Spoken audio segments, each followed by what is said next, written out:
Olá, meus queridos, a paz do Senhor Jesus Cristo, tudo bem com você? Estamos de volta com o nosso discipulado, estamos na lição 12, conhecendo o conhecimento, a excelência do conhecimento de Cristo. Em João, Jesus é apresentado como Filho de Deus. Livro de João.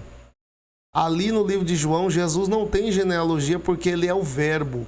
Não, e sendo o Verbo, não tem princípio nem fim, ele é o Alfa e o Ômega. Jesus nos Evangelhos. Vamos para o Novo Testamento.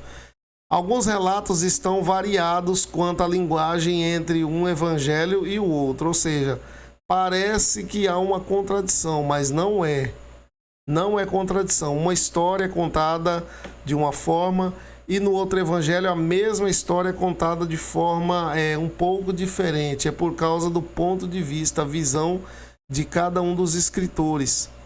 E isso também não altera a veracidade dos acontecimentos, mas se deve, o fato principal é porque cada escritor escreveu para um público diferente. E, portanto, a comunicação deveria atender à cultura e hábitos do povo para quem se escrevia, irmãos. Ou seja, Mateus, ele escreveu sobre a vida de Jesus para os judeus, certo? Mateus escreve o evangelho para os judeus. E em seu evangelho, Jesus é apresentado como rei para os judeus. Por esse motivo, o evangelista começou o seu texto com a genealogia de Jesus, porque o rei precisa ter genealogia. O livro de Marcos, o evangelista Marcos escreveu para o povo gentio. Certo, irmãos? O livro de São Marcos é escrito para os gentios. Neste evangelho, Jesus é apresentado como servo. Além disso, o público de Marcos eram os romanos também, que nada conhecia da história dos judeus. Como o servo não precisava de genealogia e os romanos não conheciam a história judaica, então Marcos não demonstra tal preocupação em trazer genealogia de Jesus. O Evangelho de Lucas, segundo Lucas, Evangelho de Jesus Cristo, segundo escreveu Lucas. Ali Jesus é apresentado como Filho do Homem.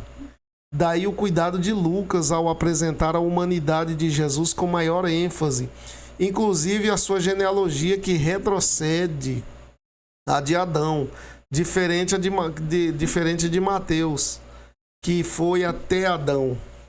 Seu público leitor, o público de Lucas, Lucas escreveu para os gregos, daí a necessidade de maior detalhamento do texto de Lucas. Irmãos, perceba que naquele tempo do mundo antigo, o povo grego ali era um povo mais intelectual, era uma nação inteligente, era povo muito inteligente. Você pode ver que Platão, Aristóteles, se eu não me engano, Platão, esses homens, grandes filósofos intelectuais, grandes filósofos inteligentes, saíram tudo daquele tempo, daquele ambiente.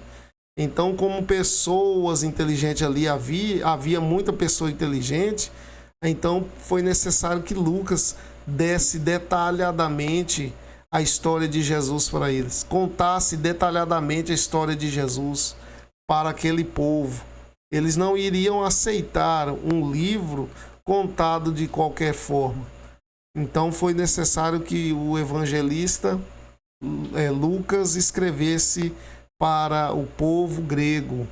E aí Lucas, ele era um médico, como um médico ele ia contar as coisas, os relatos de forma mais técnica, por assim dizer.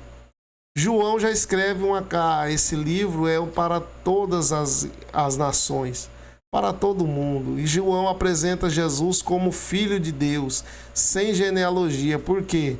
Ele é sem genealogia porque ele é o Verbo. E o Verbo, sendo o Verbo eterno, ele não tem princípio nem fim. Ele é o Alfa e o Ômega. Seus leitores eram romanos. O ministério terreno de Jesus, irmãos, a sua missão era provavelmente no ano 4 a.C., num contexto político conturbado. A Judéia e a Galiléia estavam sob jurisdição romana e eram governadas por Herodes o Grande. Esse Herodes o Grande, vocês sabem que era um homem muito cruel, bárbaro, sanguinário. Era um homem muito violento. Naquele tempo, nasceu Jesus em Belém da Judéia. Entende, irmãos? No ano 4 a.C. Por anos, por muito tempo, o palco dos acontecimentos esteve armado para grandes conflitos. Numa terra instável, onde havia traições, assassinatos e outras atrocidades, podia ocorrer a qualquer momento. Ali Herodes havia se casado com Mariame. Ela era neta de um ex-sumo sacerdote, do qual nasceram 2 filhos. Por temor e tendo-os como ameaça a sua permanência no trono, Herodes ordenou a morte de todos os bebês. Em meio a essas lutas e guerras internas, nesse contexto nasceu Jesus, o precursor do Messias, João Batista. João Batista exerceu um papel essencial e importantíssimo na manifestação do Filho de Deus. Como Jesus, sua concepção também foi milagrosa. A concepção de João Batista também foi milagrosa, bem como sua experiência neste mundo, onde teria uma tarefa árdua e difícil. A manifestação de João Batista a Israel aconteceu quando tinha aproximadamente 30 anos de idade. Lucas fez essas considerações no capítulo 3, versículo 1 ao 17 do seu evangelho. A mensagem de João tinha o propósito de preparar o povo de Israel moralmente e espiritualmente para a chegada do Messias. O curtíssimo ministério de João Batista foi marcado por uma mensagem de juízo divino aos incrédulos, mas também ele trouxe uma mensagem graciosa ao mesmo tempo, pois também visava as almas sedentas que ouviam as suas pregações. João cumpriu cabalmente o seu ministério. A ele coube a responsabilidade de preparar o caminho do Senhor, prepará-lo a Israel. A manifestação do Messias, agora aqui, irmãos, a plenitude dos tempos havia chegado. Gálatas capítulo 4, verso 4. O Messias prometido havia nascido em Belém da Judéia. Mateus 5:5. Cedo, aos 12 anos de idade, Jesus foi encontrado em uma discussão teológica.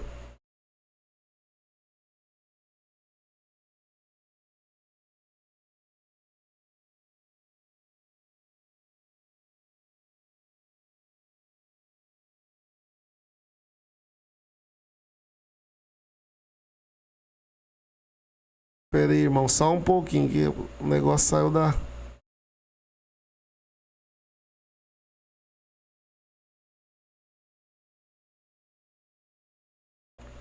Aqui.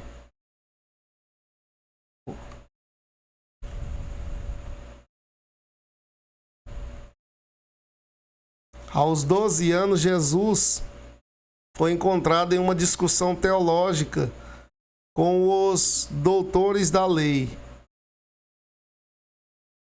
Em uma resposta incisiva à sua mãe, Maria, percebe-se o grau de consciência sobre sua missão na terra como filho de Deus. Após esses acontecimentos, houve um silêncio, agora dos 12 anos até os 30 anos, houve um silêncio, naturalmente omitido pelas Sagradas Escrituras sobre a vida de Jesus.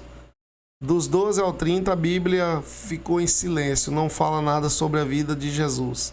De repente, Jesus vem a Galiléia para ser batizado por João. Esse fato deu início ao ministério terreno de Jesus. No batismo, deu-se o início do ministério de Jesus como Messias enviado por Deus. Está lá em Mateus 3, verso 13 a 17, João, capítulo 1, verso 32 a 34. Compreender o contexto histórico do tempo em que Jesus nasceu é imprescindível para termos uma noção do momento em que Deus escolheu para revelar seu Filho à humanidade. Não nos preocupamos em apresentar cada detalhe dos fatos ocorridos no tempo de Jesus. Não nos preocupamos também em apresentar os milagres realizados por Jesus ou de tratarmos os assuntos puramente teológicos. Discussões em termos de questão já abordada no início da aula. A nossa preocupação aqui é dar ênfase à ética ministerial de Jesus e a seriedade com que tratou sua missão. Esses são parâmetros que valem por toda a vida. E se os negligenciarmos, se nós negligenciarmos isso, poderemos ser qualquer coisa menos igreja do Senhor. Deixar de lado a vida ministerial de Jesus Cristo, a parte da vida ministerial dele, deixar de dar ênfase à vida ministerial de Jesus, nós não estamos fazendo a coisa certa. A Bíblia já não traz muita coisa sobre a vida de Jesus antes do seu ministério, porque ela silenciou nesse caso, silenciou neste momento. A Bíblia dá mais ênfase no ministério de Jesus, quando ele começa a obra de Deus, quando ele começa o seu ministério aos 30 anos, os 3 anos de ministério. Esse é o mais importante da vida de Jesus. Só que o tempo que Jesus passou a sua infância foi com certeza um tempo de preparação. O caráter de Jesus. Entende-se por caráter os traços psicológicos e as qualidades e o modo de ser, de sentir, de agir de um indivíduo. Em Jesus Cristo encontramos as boas qualidades de um indivíduo em grau elevadíssimo, sendo desta forma um modelo para todos os crentes e em todas as épocas e lugares. Nós devemos copiar o caráter de Cristo. Seu modelo é imperativo, não são uma opção para aqueles que desejam viver segundo o Evangelho. É uma obrigação. Ter o caráter de Cristo não é opção, é uma obrigação. O caráter de Cristo é a medida exata para a nossa vida, irmãos. Preceitos como o amor, nós devemos copiar o caráter de Cristo, como o amor, como a sua mansidão, sua humildade, bondade, santidade. Isso aí é uma marca distintiva do seu ministério. Jesus é o modelo a ser seguido. Seu caráter é ímpar e a fonte de inspiração e o alvo a ser alcançado. Em cada circunstância vivida por nosso Senhor, com as pessoas que se relacionavam com Ele, mesmo que aquelas que só queriam a sua morte, não deixava de colocar em prática suas virtudes, e isso confundia seus adversários. Sua vontade é amar a todos indistintamente. Por fim, outra marca da personalidade de Jesus, imprescindível para a vida de qualquer líder cristão, é a mansidão. Você é um líder cristão, você é obrigatório ter esse caráter de Jesus, o caráter da mansidão. Ser manso. Mateus capítulo 11, verso 28 e 29. Isaías 53, versículo 7. Tito, capítulo 3, verso 12. 1 Coríntios 4, 21. 2 Coríntios 10, 1. E Gálatas, capítulo 6, versículo 1. Queridos, é um prazer estar com você. Continue também comigo. Vamos aprender a palavra de Deus juntos. Deus abençoe sua vida em nome de Jesus.